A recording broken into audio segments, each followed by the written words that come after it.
Hello, everyone, and thank you for joining us today. My name is Melody Gao, and I am the ADOC Activates Program Coordinator for the Storytelling Initiative. I am an East Asian woman wearing gold-framed glasses and a floral navy shirt. I am based in the unceded ancestral lands of the Chumash and Tongva nations, also known as Los Angeles. For everyone joining this webinar, please feel free to introduce yourselves in the chat and share where you're calling in from, so that we know who we're in community with today. Before we get started, I want to give an overview of ADOC Activates. ADOC Activates is a new 2-year initiative supporting independent documentary filmmakers in developing, distributing, and building impact for micro-documentary projects that advance solidarity and power within AAPI communities. To kick off the Activates program, we've launched a 4-part educational series. These sessions are designed to support filmmakers who are exploring impact strategy, digital audience engagement, and short-form storytelling. Today's webinar is the last session in this series. All of these sessions will be available to watch later on our ADOC YouTube channel. Later this year, we will launch our first open call for microdocs, past tense, the creation of new short-form works adapted from previously released films. We hope these sessions will help filmmakers think about how their own work might connect with the goals and opportunities of the program. Today we'll hear from filmmakers who have each approached the cutdown process differently. Cutdowns are not simply shorter versions of longer work, they are often entirely new storytelling experiences.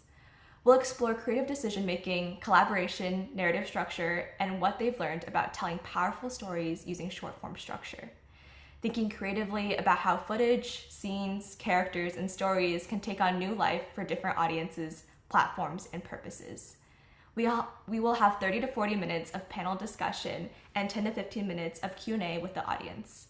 You can share your comments and questions in the chat throughout the session. We'll hear from 3 incredible storytellers who approach this work from different perspectives as directors, editors, and collaborators, and explore what becomes possible when we think beyond the feature. I'll now pass it to today's moderator, PJ Raval, to introduce our panelists. Hi, everyone. I'm excited to be here. My name is PJ Raval. I am a steering committee member of ADOC. I'm also a producer and director of documentaries. I'm excited to have this panel conversation today. I'm going to introduce our panelists one at a time. Our first panelist is Chithra Jeyaram. And Chithra Jeyaram is a physical therapist turned filmmaker dedicated to exploring the resilience and love within biological and chosen families. Her recent documentary, Love, Chaos, Kin, highlights a multicultural family in an open adoption, showcasing a vision for an inclusive and connected America. She is the lead producer for the acclaimed short Alma's Pride in 2024, which champions trans rights and marriage equality. She is also a documentary editor, an NYU adjunct faculty member, and is currently writing her debut narrative screenplay, The Longest Summer. Her filmmaking has been supported by prestigious industry programs, including the Visions du Real Rough Cut Lab, the Chicken and Egg Accelerator Lab, the BGDM Artist Fellowship, the Gotham Documentary Fellowship, and the Jerome Foundation. Welcome, Chithra. Our next panelist is Victoria Chalk. Victoria Chalk, ACE, is a European Asian award-winning film editor with 20 years of post-production experience. Her recent work includes 2 episodes of the Peabody-winning PBS documentary series Asian Americans and Third Act by Tadashi Nakamura, which premiered in competition at Sundance 2025. She is currently working on PJ Raval's latest feature, Untitled Philippines Project. Victoria is a Doc NYC 2020 40 Under 40 honoree, the 2019 Karen Schmier Editing Fellow, and runs Across the Cut, an intersectional edit roster along with 3 fellow editors. Welcome, Victoria. And last but not least, we have Michaelle McGarraghan. Michaelle McGarraghan has been a professional film editor for the past 16 years, collaborating with influential filmmakers such as Vivian Hillgrove, Mark Smolowitz, and Jacqueline Olive. Her work has screened all over the world, including South by Southwest, PBS, MTV, and Disney+. She is a Sundance Art of Editing Fellow, Karen Schmier Editing Fellow, and a Sundance Documentary Edit Lab contributing producer. Michelle is drawn to stories that enrich our understanding of the present by deeply examining our past. When she's not working on passion projects for documentary filmmakers, Michelle cuts for clients such as Disney, Pixar, Google, Cisco, and Masterclass. So thank you all for being here and for sharing your experiences with us today. We're going to spend the next 35, 40 minutes in conversation, and then we'll open it up to audiences. So audiences, feel free to get your questions ready. And you can drop your thoughts into the chat as we go along. So first, I'd like to start just asking some of the panelists to each introduce yourself, and the project or projects you're bringing into this conversation today. And specifically, what do you see as the role of post production and editing in regards to impact? And how has your relationship with short form storytelling and cut downs evolved over time? Why don't we start with Chithra? Sure. Thank you. Thank you, PJ. So excited to be here with everyone. As PJ had introduced, I am a filmmaker living in New York City, the unceded land of the Lenape people.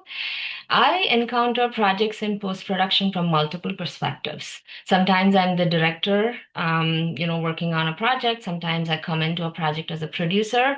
Other times I'm an editor championing a director's vision. But increasingly, my focus has been directing and producing. So for this conversation, I'm going to strictly speak from that perspective. I think I bring cut down, the idea of cut downs to almost every project I work on.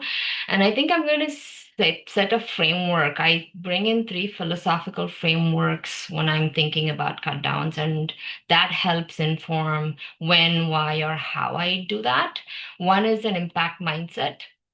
Like, I think any film is an invitation to engage, an invitation to provoke or start a dialogue with the viewer.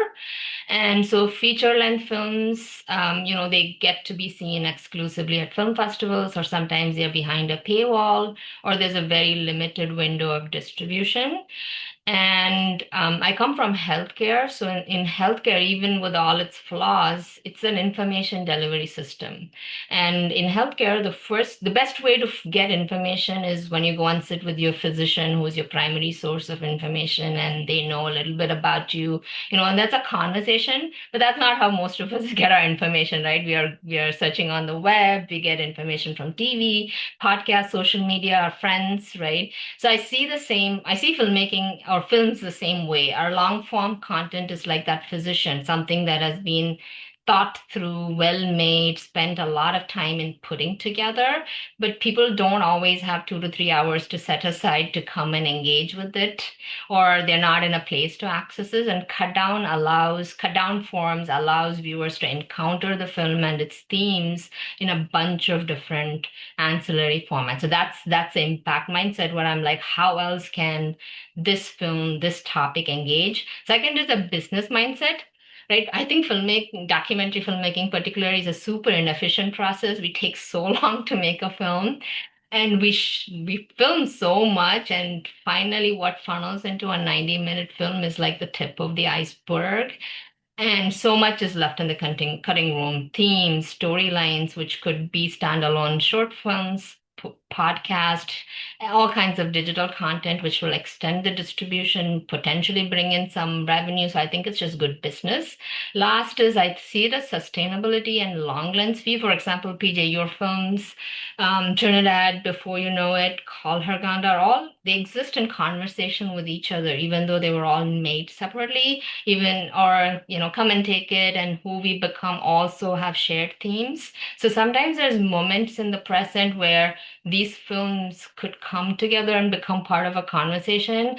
So I see cut downs as this vehicle for having a broader conversation and connect with an audience, not just with one project, but across time.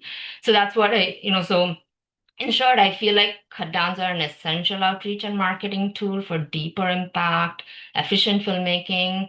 And so I bring this idea of cut down right from when the project starts. So maybe I can stop at that.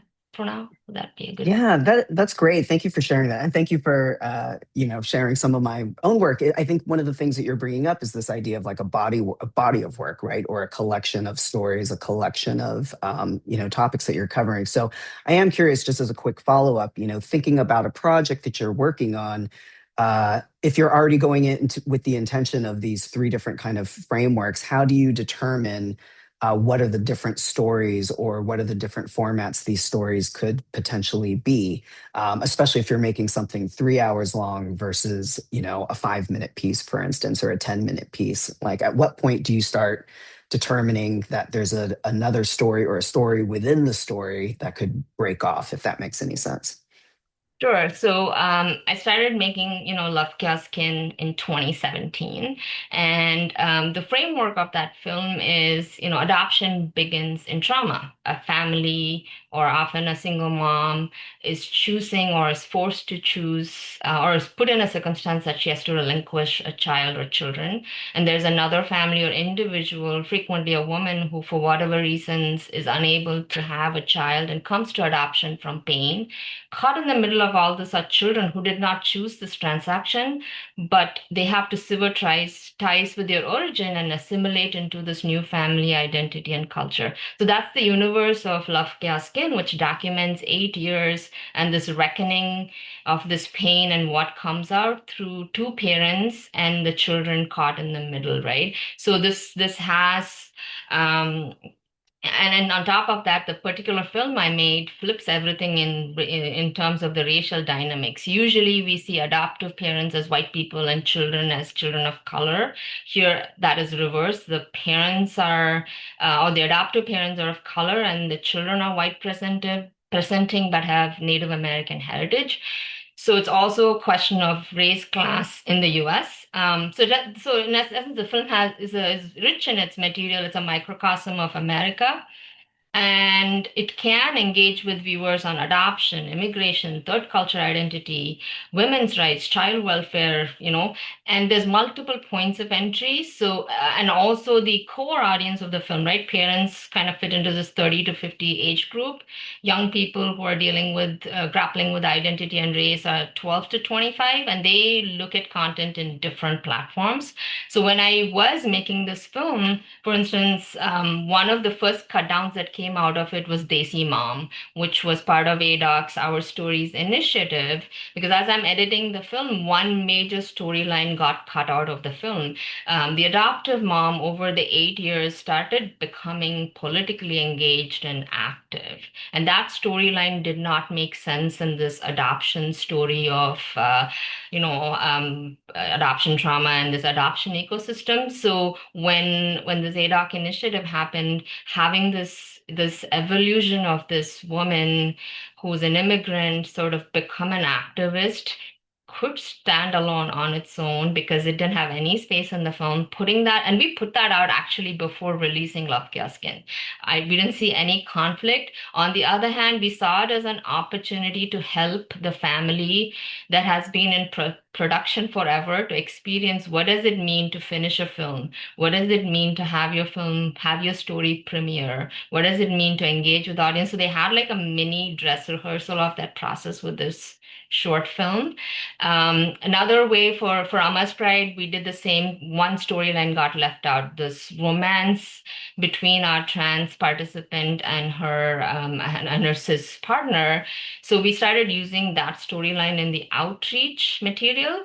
So these are some like quick examples of cut downs that we use. And now that Love Kya Skin is out, we are also seeing that it's a 90-minute film. So we have a 3 hour workshop format if you want to have deeper engagement with community. So we have three types of workshop.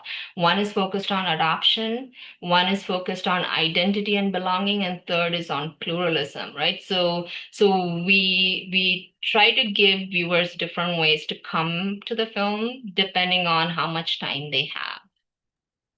That's great. And I love this idea that things that might end up on the cutting room floor really are not discarded materials, right? That they actually can be something else, right? Separate from the project, related to the project. Thank you for sharing that. Victoria, leading up to this conversation, one of the things that you brought up was just challenging the term cut down to begin with, right? So I kind of want to unpack that a little bit because I do think sometimes when people think cut down, they think it's almost versioning, right? Like the same thing, just a shorter amount, or the same thing, a longer amount. And I'm curious for you as an editor, as a storyteller, just how you would think about that word cut down and what does it mean to be working in different time lengths. Yeah, I mean, I think the reason why I kind of challenge that notion a little bit is sort of bouncing off what Chitra said as well. Is like oftentimes when I'm thinking about impact, I'm working with so much footage for a feature length version, like years of footage sometimes. And when I'm cutting sort of the feature length version story, I am really like my main focus is the story we're trying to tell, finding ways to translate my director's vision. And that edit process is very much taking things in, but taking things out, putting things back in until the whole piece starts to gel and become the story that it is in this sort of 90-minute, maybe 2 hour range. But while I'm screening all that footage and doing all the sort of shaping of the story, taking things out, putting things back in, I usually start editing really long in assembly form to even see if the footage is working. I love to already be putting things aside for impact. And I think like that for me, it's like second nature at this point because I have worked with directors who like to involve me in that process. But I do think then that I am using stuff that I know is going to go to the cutting room floor, but I am putting it aside, being like, I think this is still good footage. This could still be used for something. And often I'm thinking like in the feature length version, I'm really thinking about story, character, plot. And then for impact, I'm sort of thinking about what is the theme of the footage and how can it be used, right? When we're talking about once the feature film is released, hopefully distributed, seen, we all want our films to live their lives, right? We've spent so much time making them. How do we, support them now once they're out, growing up in the world? And for that, I'm thinking a lot about audience, right? So we're making, for example, the feature-length version, as Chitra said, like that's going to be seen by a certain audience. But for impact, if I want to involve a particular segment of the audience, I'm going to cut things down or add things in to flavor that, right? So an example would be, whether I'm working within like a brain trust format, which we did with PJ for Call Her Ganda, where it's a lot of community members, people who are involved in solidarity efforts or global movements, associations, those things that are really interested in seeing certain clips to create change at a grassroots level, or if I'm showing something to Congress members, right? And I think an editor who can kind of understand um, where the film is going, first of all, obviously, because otherwise we can't edit the film. If we don't understand who it's for and the vision of the director, what the film will take a very long time to edit. But I think like thinking of impact beforehand or at the same time as we're editing helps us put aside certain things to create these pieces down the line. Again, thinking of how to support the life of the film. Um, and I think like as an editor, we spend so much time on the film, like we're often the we can be that go-to person, because we just know the footage so well. Hope that.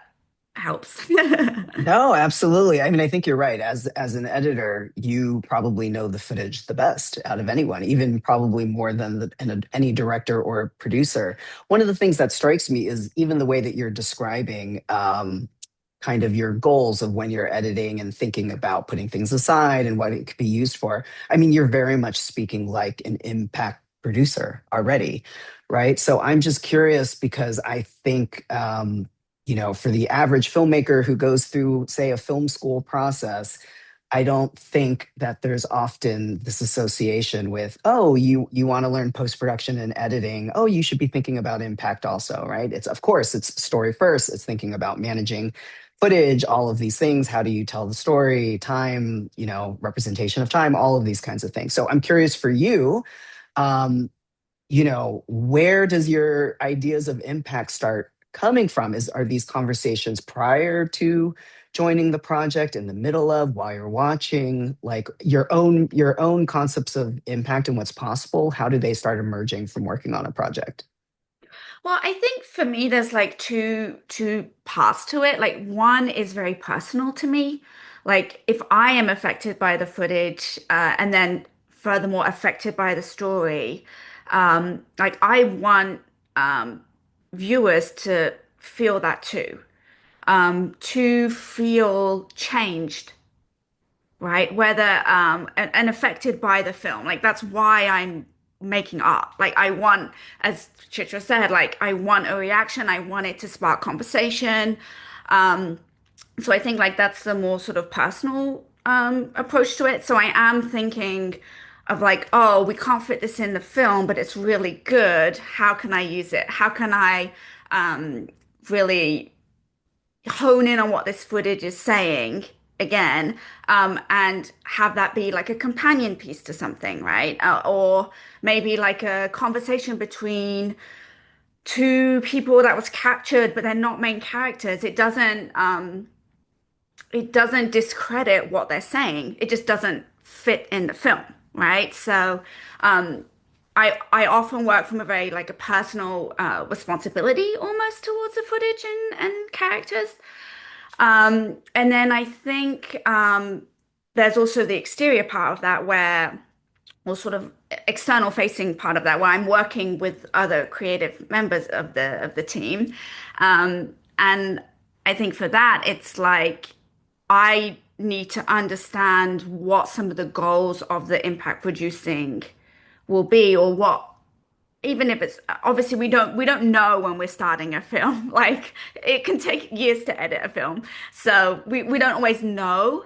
But I do think that there is alignment between a director's vision that I am actively trying to bring alive and an idea of impact. And I think like if those two things can be combined early on, um, I can it's just to the advantage of the film that someone in post, like an editor, can be involved in those discussions up front, and have an idea of how we're going to use the film, what we want it really to do, and how do we want to again support this film's life, right? To create change, to create dialogue, and all the things that we want people to feel about.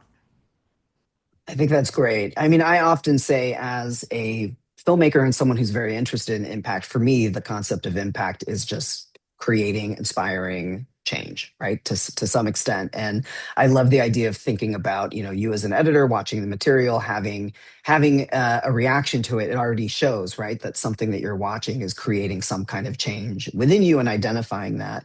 So, one of the things I do want to think about, maybe going to you, Michelle, is this idea of, we've been talking a lot about, maybe things that don't fit in, that can be used for something, but thinking about, the goal of something, who it's going to reach, the audience, right, the purpose of it. So, as someone who has edited a lot of films and materials for educational modules, for instance, other impact materials, I'm wondering if you could walk us through that process in terms of thinking about the who's going to watch this, right, and where it's going to live.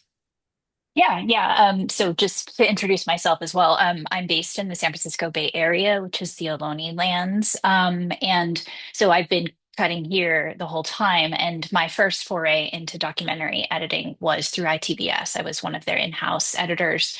And this was kind of early in the years where they were kind of just like how to continue the life of a film after it came out of independent lens or after it came through the whole pipeline.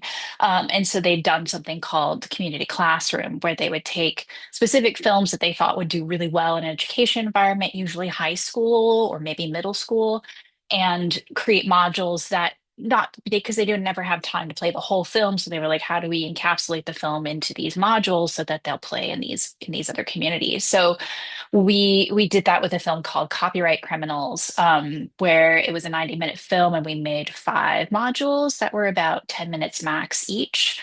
And the producer on it had done an initial like sort of watch of the film and decided, we can break this down into themes, we can break this down into little pieces. And then when we got down into actually cutting it, we were like, okay, well, I can't just literally clip out this sequence and say it makes sense. I had to really take pieces from all over the film and sort of create a cohesive, like 10-minute film, basically, to convey a concept. And for if there's, I sent a clip in, but if there's this clip about like this big particular person, Copyright Criminals is about sampling music and talking about the original artists that these samples were coming from and how they were kind of forgotten, during the era of the rise of hip hop. So it was about James Brown's drummer and about how most of his work is sitting in all this classic hip hop, and he's just not getting any residuals from it. He's not getting, any love other than from other artists and producers. So that idea felt like it would really resonate with the high school crowd, and we had to really like hone that section, but also bring in the history of like, what is a sample? How does it get there? What does it mean? And so all of that kind of stuff,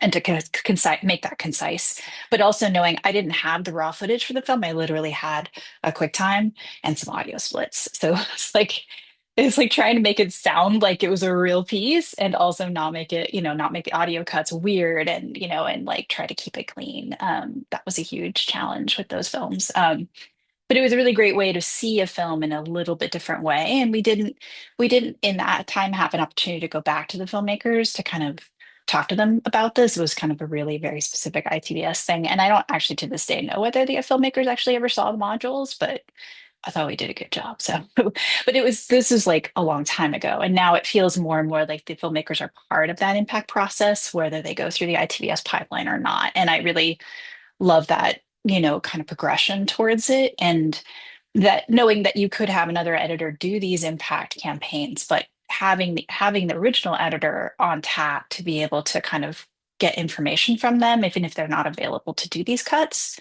to bring them in as consultants on these cuts, could be really helpful so they can help you find those pieces and like point you in the right direction is really great. I think that's great, thinking about the longevity of an editor, right, who has the potential to be on the project and work on some of these materials afterwards and or still be involved, right, as a consultant somehow. Before we kind of go into a general question for all of you, I kind of want to go back to Victoria really quick. I feel like, Victoria, you didn't necessarily bring up a specific project in mind, but I did want to give you an opportunity there. You were mentioning this idea of a cut down is something different, right? It's not necessarily the same film brought down. It can be something different. I'm wondering for you if there was a moment or a project specifically where you thought, okay, this is thinking with impact in mind. We're going to create this short, right? And it's not going to be a cut down. It's going to be something else for a specific use. If there's a specific example of that you want to share with Yeah, everyone. I mean, I think there was the May 19th Solidarity project that a few of us worked on. That there's a piece about Grace D. Boggs that was actually like a cut down from a film, but we put a completely different spin on the cut down and turned it into something that really just served the solidarity piece. Um, and if you watch the short 2 minute clip, like 2 minute a piece. It is completely different to the feature length film, although the theme the theme is still there, right? But it is inherently a very different way of telling the story. And then I think about like beyond like Cutdown, we actually worked on a piece together, PJ, The Afterlife of Ganda, which is in itself a completely not a cut down at all. We use a few things, but I think what really was inspiring for that piece was that after working on the film, we knew we had to take things a little bit further even. So it was using things that were cut out from the film that inspired us to pursue other ideas. And I love what Chithra was saying also about the sort of the idea of body of work. And I think even this film, this impact piece, like led us to working on another film that we're currently working on, with, you know, following like, oh, this character is really interesting. What if we do follow up more with her? Or um, you know, it's a piece that's interesting because it sort of answers things that were not right, like not right, but like didn't fit into the film. And it deepens also things that we wanted to go deep in the film, but again, it didn't serve the story. And then it also put us on a new path almost, for a next film. So as I think that's really interesting because it serves the impact campaign, but it also just serves us as artists. You know, it is like fuel for the soul almost. After giving so much to a film, what can we get back? That's right. And I think, since you mentioned it, the afterlife of Ganda, as a director, just to share some information, yes, we made this feature film, but the film may end, but the stories continue, right? And people's lives continue. So for me, I remember thinking it's an opportunity to update kind of audiences to what's happening, but also an opportunity to explore different ideas that maybe emerged but weren't quite the film. So I agree, it definitely is something else. I'd like to open this conversation for all three of you now. We're thinking about these short form projects in different things. I mean, Chithra, I think what's interesting is you sometimes are the producer, director, and editor of a project, or you're working in specific roles. Victoria, you're working as an editor oftentimes with, the director, the producer.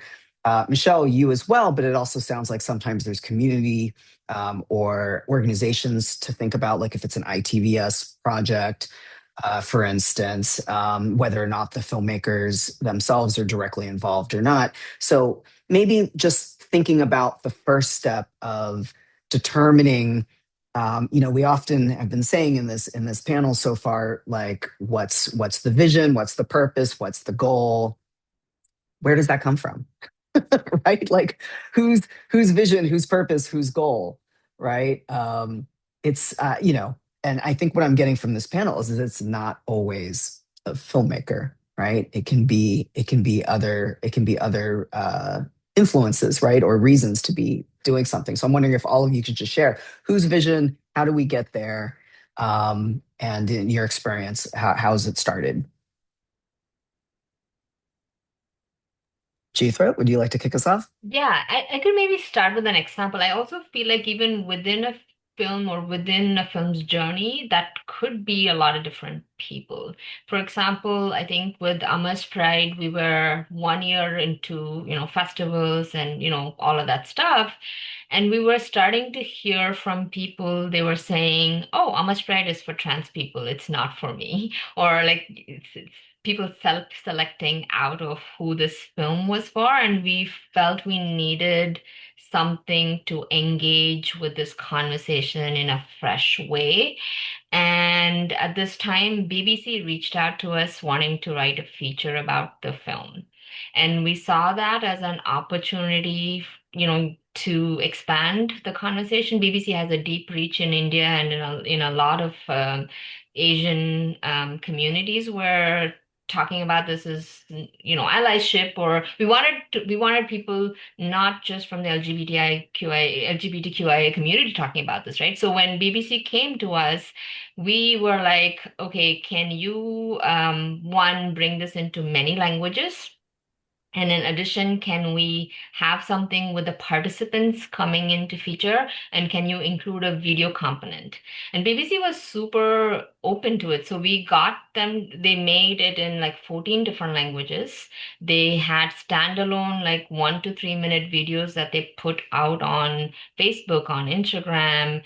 And when the feature went out, they put a video with it.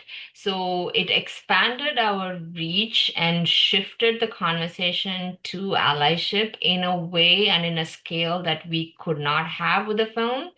And it revitalized our relationship with our participants, and it just brought everyone together and got 1 million people to know about the film.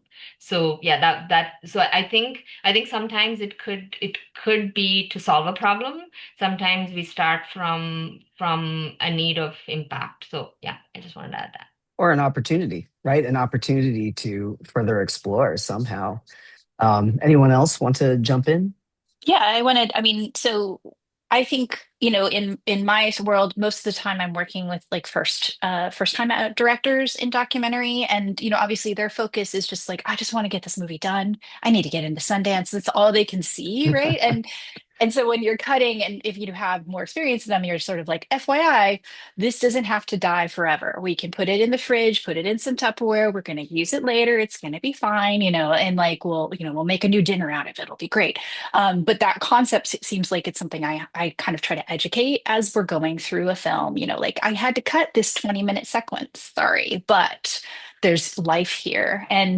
And there's a world where sometimes you have to prepare them to be like, maybe when you do this impact campaign or you do these local screenings, they might not ever see the real film, the film that you spent your blood, sweat, and tears on for 10 years. They might just see this module you made, or this piece of social media, or this 5 to 10 minute piece that you did for this group. But that doesn't mean you didn't influence them. That doesn't mean that they didn't grok what you're trying to communicate to them, or that you didn't kind of make them have feelings about it. So while these pieces can be an opportunity to bring them into the larger film, there are also opportunities to communicate your themes and your issues and your understanding of a situation in a smaller form that can still reach people, because long form documentary doesn't reach as many people as you want, unfortunately. So So are we feeling like maybe impact is sometimes treated like an afterthought? Like it's kind of like, okay, let's make the film, it's done. Oh, wait, there's an opportunity to do this. Like, should it be something that's thought of from the beginning? Or, I'm just curious. What do you guys think? yeah, I mean, I'm Yeah. really into Chitra's like way of working. So yeah, agreed. But go ahead.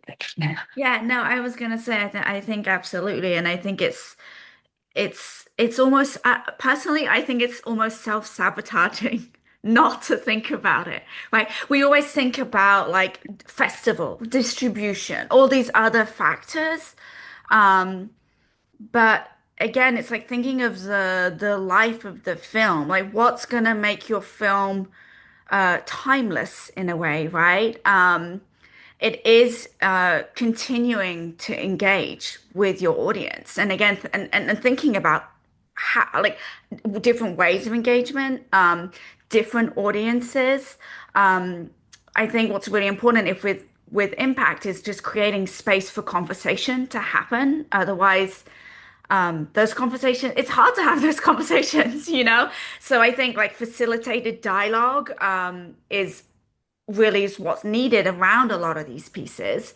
Um, it's considering a different parallel life to the film, and if you can get into that and accept it early, I think it can actually give a lot of momentum to the edit process, and enhances even and clarifies the vision of the director. And I think that's really helpful for the editor also, because so much time in editing is essentially trying to understand your director's vision, like whether it's because I'm not making my own film. I am making someone else's film. My job is to give this person all of the tools and all of the options that translate their vision and bring it life, right? And it might be ideas that they haven't thought of before. It could be things that we're thinking of together.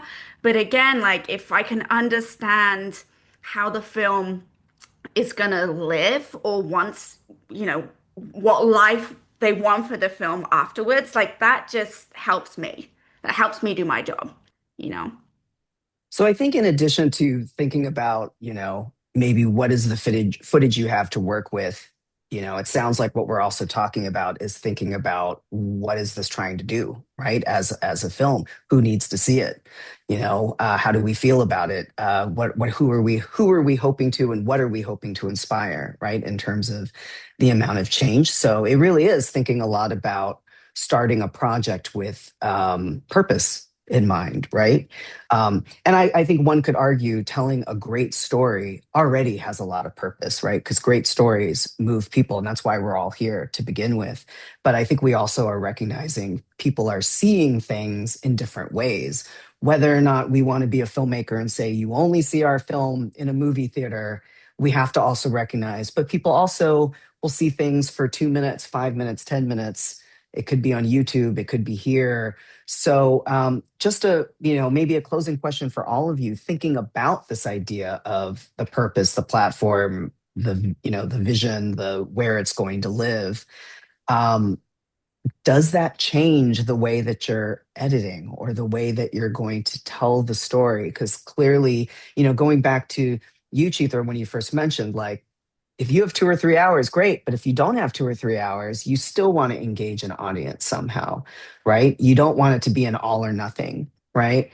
So maybe if you could share with us with some of the projects you've been working on in your experience, like with for all of you, when you are working and knowing it's going to be, say, a 5 minute piece on YouTube, knowing it's going to, versus a 1.5 hour long, does it change the way that you edit or think of the project or the storytelling, right, that is happening?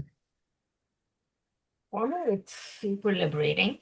For example, when came as an emergent, very early in the process, I would get so terrified at this idea of, working so long on a feature, and what if it doesn't land this festival or this distribution? Is this a failure, right? Like this, and we get wrapped around this idea of this one shot at doing something, and thinking about cut downs or reframing this philosophical thing has helped me feel very confident that the film or the story is always going to make sense, and how and where I can meet the audience differs. For example, my very first feature, Foreign Puzzle, which is 2019 film, as like it has 90 minutes of beautiful dance. It follows this Mexican American woman. I filmed her for a year and a half. And in a 69-minute film, only so much dance gets into the film. But I have 90 minutes of feature length dance filmed with 4 cameras, really well documented. So what I ended up doing was starting to make little excerpts from like a medicine dance that's 2 to 3 minutes, a bra dance. And these dances are like standalone. They're fun to watch, and I start sending them to conferences. Healthcare conferences, narrative conferences have what they call as flash presentation. They want 5 to 10 minutes. So I send these as, for physicians and for healthcare professionals to look at a patient's life outside of their chart. So it's not interviews, it's not someone talking about, it's just dance. And they get in, like this year it's going to a conference on bioethics, but you're always talking about this is part of this longer film, and so there's constantly new audience coming to the film. So for me, it is liberated that I can recycle, repurpose material any number of times.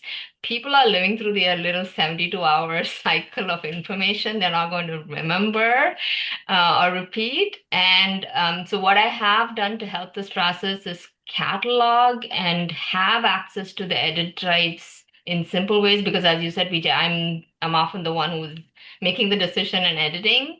So how can I have access to this material and how can I set up a quick workflow that is not like tedious, like what is done for a feature, but something that is slow, that is quick, and can generate content to build a secondary ecosystem. So that's been my sort of workaround. Michelle, you've been nodding. Do you agree? Yeah, no, I mean, I'm just kind of thinking about, that our world of distribution and film festival and where films go now is such a shrunken place. Like ITBS not really taking on new films. There's not a pipeline anymore. And so this idea that somebody's just going to pick up your film and see it at a festival and it's going to have this life without you is kind of a myth now. Like it's really rare. So thinking about what you're going to do with your film and how you're going to get it into more like to more eyeballs from the beginning is really helpful. And honestly, like a lot of the films I work on take years and they run out of money and they need to drum up more. And so as I'm cutting, I'm thinking more and more about like, what if like one particular, impact community saw this scene? Would they support the film? Would that bring a built-in audience to that film wherever that film ends up in its festival life or in its premiere life? And how could that maybe get some checks into the film? How could that maybe get some sponsorship? Like that kind of thing is so thinking about impact during the cut as well and using some of those modules during the cut and then, using the finished film for other stuff later is like helpful to think about while you're in the edit. I would add to that, it definitely helps the fundraising piece when these little pieces go out. Someone sees some parts of it and wants more and brings in money. Yeah, but it's not just like a trailer and it's not just a sizzle. It's like it's almost like I'm looking for this particular language group that thinks this language is dead, but look at this entire section I'm talking about where this language is not dead. Maybe we can get these people who advocate for this language to come in and help, advocate for this film and get it in front of eyeballs. I mean, Victoria, you mentioned the May 19th project. So, for instance, can you move audiences in 2 minutes the way that you would like a 1 hour piece? Absolutely. It's an editor's dream. Like it is. I think I come from like an advertising, like commercial edit background where I'm supposed to be selling something in 30 seconds, in 20 seconds, in 10 seconds. There's a 5 second commercial version of these things. I've cut music videos, I've cut scripted, unscripted, documentary, and it is so fun. Like that's what makes our job so fun. Like what happens if you reverse the reaction shot? You put someone's reaction first and then the line, or the line and then the reaction shot. It changes, it can change story. And that's what makes my job so fun. Like I think it's really fun to just, take footage that's been used in some way and do something else with it. I think that is like an editor's dream. Yeah, it is really fun. And you're looking at it from the corporate side, like 30-second commercials are efficient for a reason. They can sell something with a story. They are convincing someone to buy something in 30 seconds.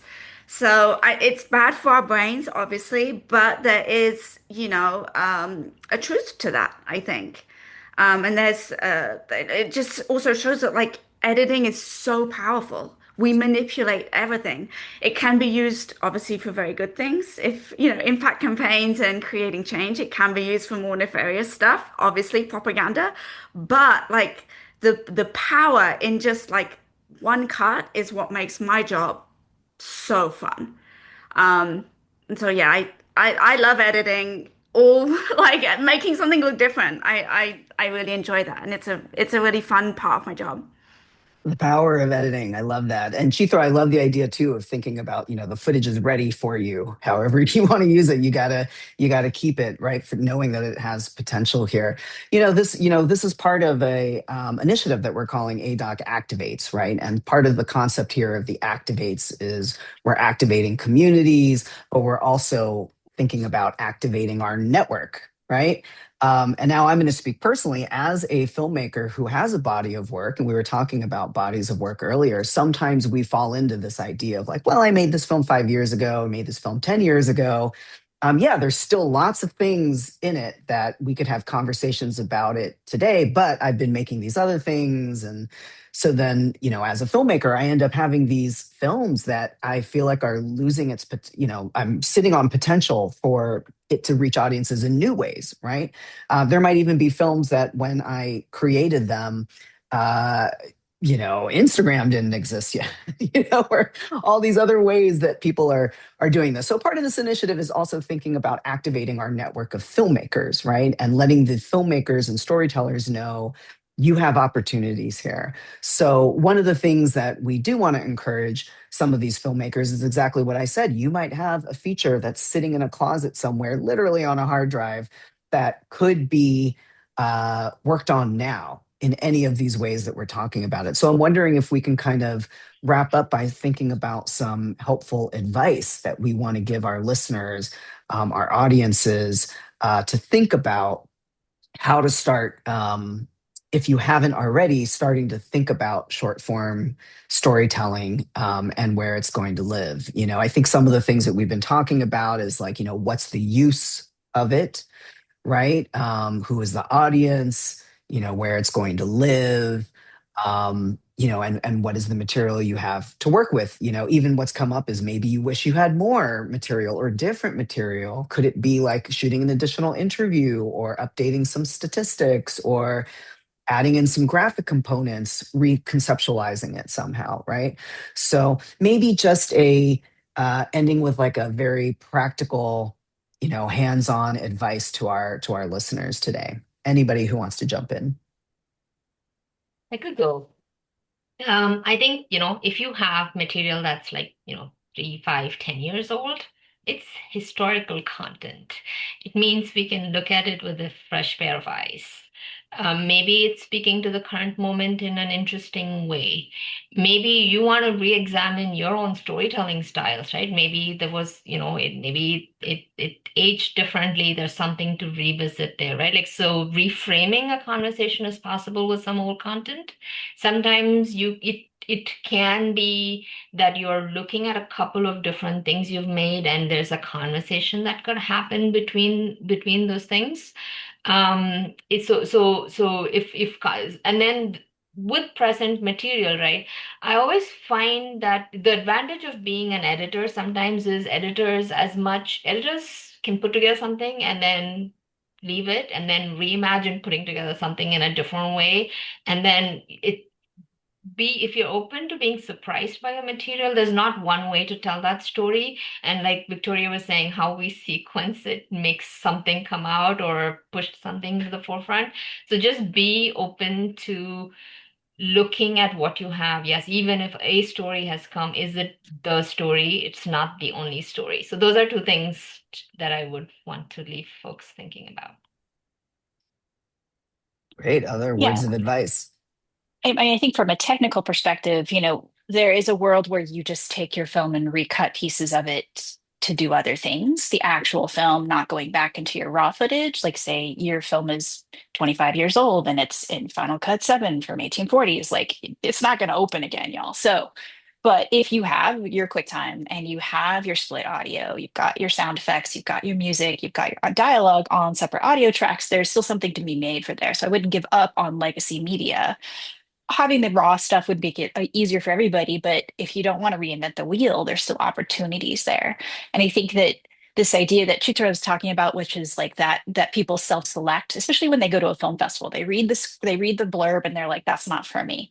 I don't identify with trans issues. I don't identify with Jewish issues. And you're like, okay, well, how do I reach those people? How do I find a way that pieces of my film that would trigger somebody to be like, nah, how can we open them up and bring them into new spaces? Because I feel like a lot of that festival pipeline also self-selects you. You're like, if I have a film with a Jewish theme, it's just going to go to a Jewish film festival, and only Jewish people who want to go to a Jewish film festival are going to see it. But what if there's an opportunity there? Or similar to LGBTQ films as well. So it'd be great to like kind of think outside the box that way to bring in more eyeballs. Great. Victoria, any tips or advice that you want to share? One, I just want to say, directors, please do not leave your hard drives at your editor's house in their closet for 15 years. Like that has got to start for one. Yeah, and expect them to just magically work when you turn them Yeah, on it's not 25 gonna years work. later.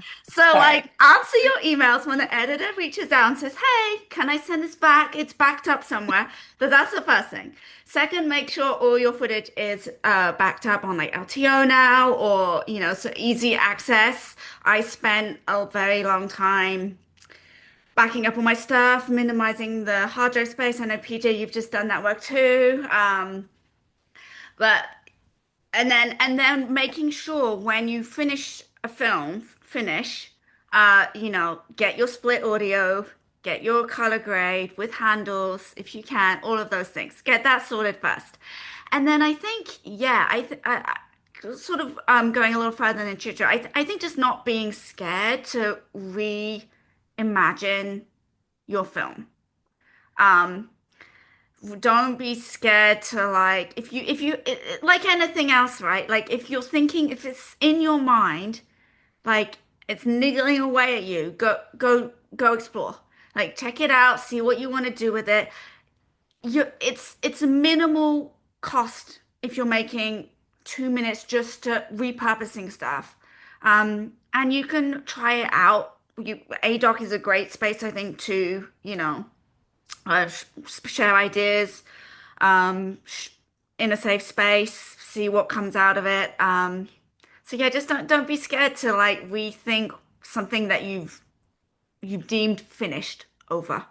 And I think that is very liberating and for anyone with creativity and wants to pursue something, you know.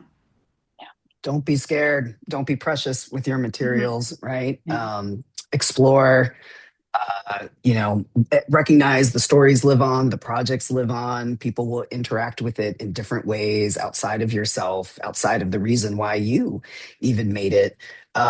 Listen to yourself, right? When you're seeing material, watching and listening to material, you are having a reaction to it. Someone is going to have a reaction to it. I think all of these things that we've been talking about, these tips, these are really just life lessons for everyone who's making anything creative, right? Or making anything that we're going to share with audiences. So I think these are really great um, words of advice. And, to wrap things up, I do want to also just mention that I do think ADOC has done an excellent job of providing opportunities, right? So here's an opportunity for people to tune in and listen to what we're talking about. There will be opportunities and initiatives and maybe even applications that could be submitted for other initiatives. So for me, I also want to end with a call to action to the industry. Like, I think we're having a great conversation here, but it takes an impact initiative from ADOC to start this.